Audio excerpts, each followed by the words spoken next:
Alright, we're on our last 2 stitches. Go ahead and knit the last stitch. Lift that first stitch on the right hand needle up and over. And now we've only got 1 stitch left. At this point, you're going to want to cut your yarn to have at least a 6-inch tail. And then pull the yarn through that last stitch. And now we're ready to weave in.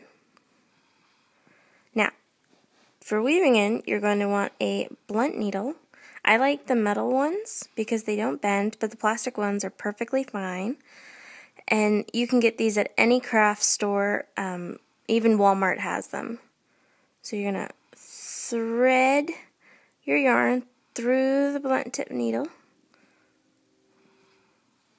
And then now it's time to weave in. Now, I'm going to go ahead and show you in the middle of the piece. Technically, I would weave in on the edges, but I think it'll be a little easier to see what I'm doing if I'm down a little bit. So what I'm going to do with the blunt tip needle, if you can see, I've got a V right here on my thumb. I'm going to push the needle through the base of this V. And then I'm going to insert it behind the V above it. So you see, here's where I entered, and here's where I'm going in. There we go. And now I'm going to put the needle back into the base of that V.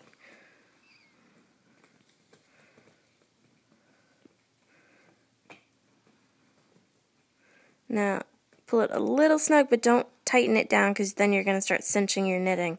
But as you can see, it's almost an invisible stitch now. You're going to continue doing this for maybe 4 or 5 stitches until you feel confident that it's not going anywhere. And you don't have to do this in a straight line. You can do this any way you want to. You could go up a stitch, down a stitch, however you like it, whatever's comfortable.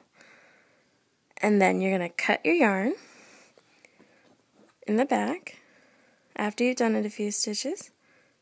I like to give it a little bit of a jagged edge just so that the yarn will grab onto itself. And there you go. All done.